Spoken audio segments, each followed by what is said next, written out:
Beloved people of God, the very essence of our existence is to bear fruit. Our prime purpose for existing in this world is to bear fruit. So let us remember, when God created Adam and Eve, our first parents, He told them, be fruitful and multiply.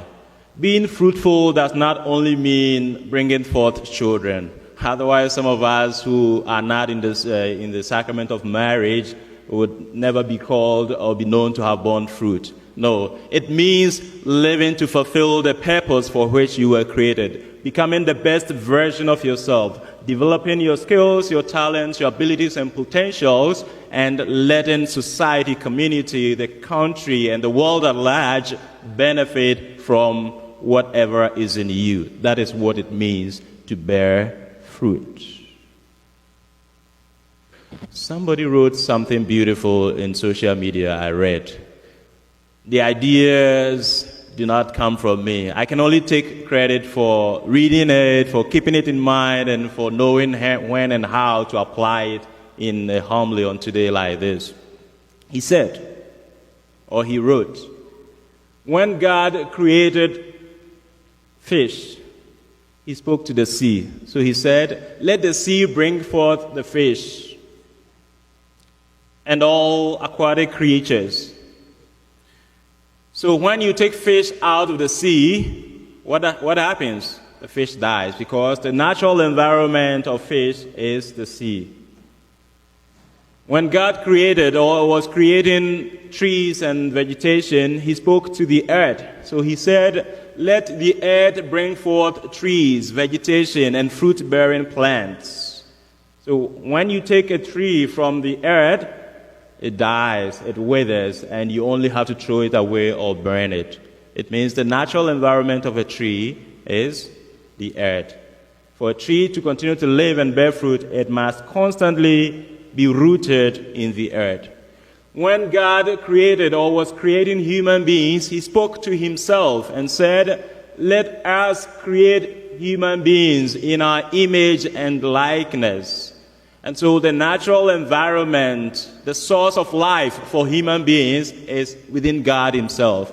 And therefore, when human beings are disconnected from God, when we put God aside, when we throw Him away from our lives, we only become useless. We wither, we die. We are only worth throwing away or burning. And that is exactly what Jesus is trying to make us understand today, that He is the vine, and we are branches who need to remain firmly bonded, firmly grafted to Him, firmly in intimate relationship with Him, to draw from Him our source of life and power.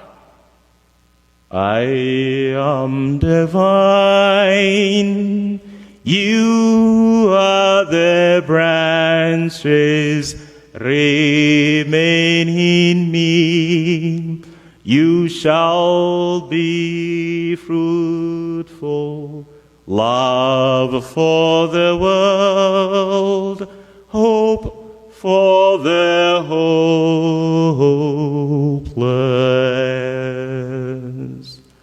Let us take ourselves a little bit back to last week, when we learned of Jesus as our shepherd.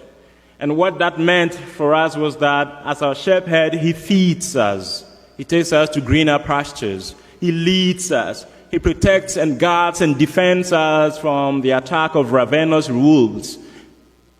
And so to be able to benefit from all of these, we have to submit ourselves as sheep to His loving care. If we take ourselves from Him, like any sheep who decides to be a stray sheep, what happens? Can be knocked down by a car, or can be attacked by a wolf, or even the human beings who love to eat meat, who can catch and slaughter and eat.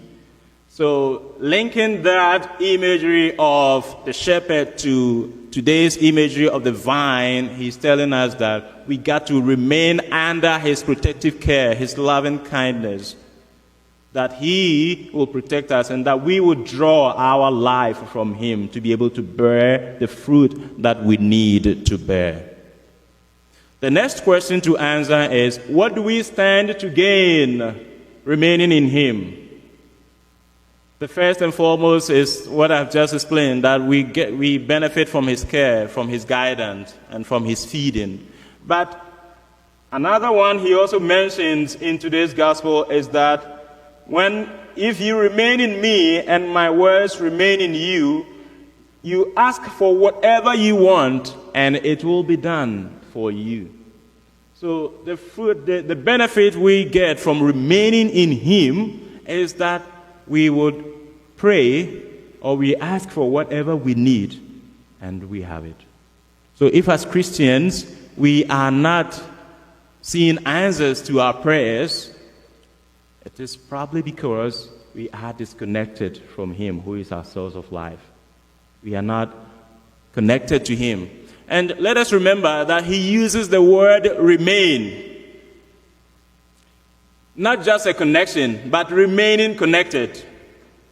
That means that you are already connected by your baptism, by believing, by being baptized, by being confirmed. We receive the sacraments. We receive the Eucharist. We go for confessions and all of that. But to remain is a different matter altogether. It means to try to let this connection, this bondedness, be there forever.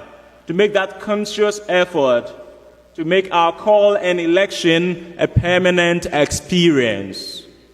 To always live our lives in intimate relationship with the Lord. That is what it means by remaining in him.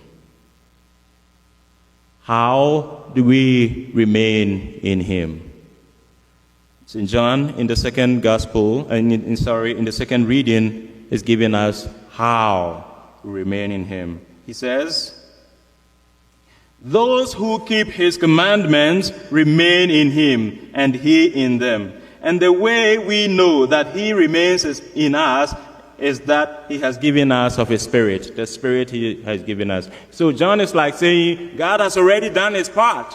He has given us his Spirit. So on his part, he has assured us of his presence with us. Lo, know that I am always with you. By his Spirit with us, he is always with us. So on his part, he remains with us. What is left is on us to also make sure that we remain in him. And how? By obeying his commandments. That is what John is giving to us as the means to remain in him. Reflecting on the commandments, I remember that a lawyer went to ask Jesus, which of the commandments is the greatest? And Jesus said there are only two. To love the Lord your God with all your heart, with your soul, your mind, and your strength, and to love your neighbor as yourself. So then it means then that if we are able to live in perpetual relationship with the Lord, in communion with him, praying to him, adoring his name, then we are remaining in him. That is not the only thing to do. We also have to make sure that we live for the benefit of the other person, love the other person. Fruitfulness means that the other person must benefit from your potential, whatever is in you. These fruit-bearing plants do not eat their own fruits. So when we go to pluck the orange, the watermelon, the berries, and what are the fruits?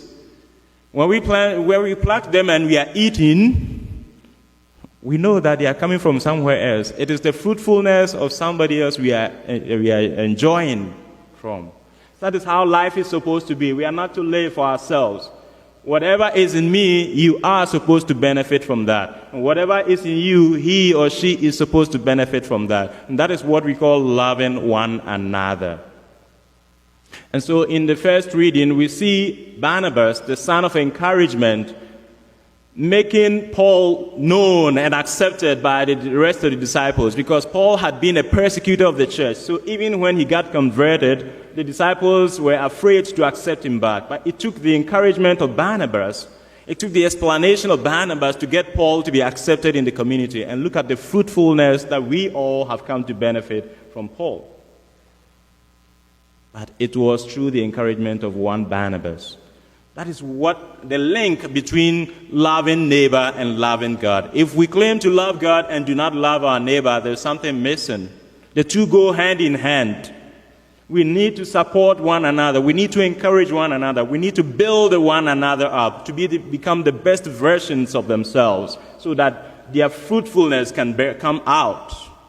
Each one of us is gifted with something unique, something different. So if one person fails to bear fruit in the society, in the community, in the country, and in the world is missing something. The country is missing something. The church is missing something. We need the fruitfulness of each and every individual.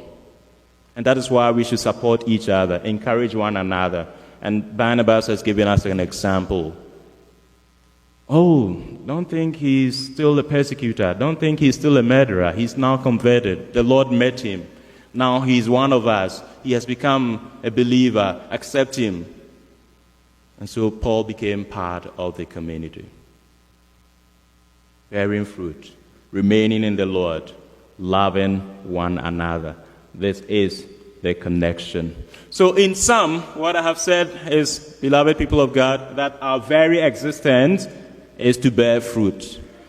To be able to bear that fruit, we need to remain connected to Jesus, our true vine. How do we remain connected to him? Obey the commandments. And the commandments are only two: love of God and love of neighbor. So it means that becoming a Christian too also means that loving one another and supporting one another. May God help us to live this commandment. May he help us to remain in him, that we may bear fruit and be made worthy of his kingdom. Amen.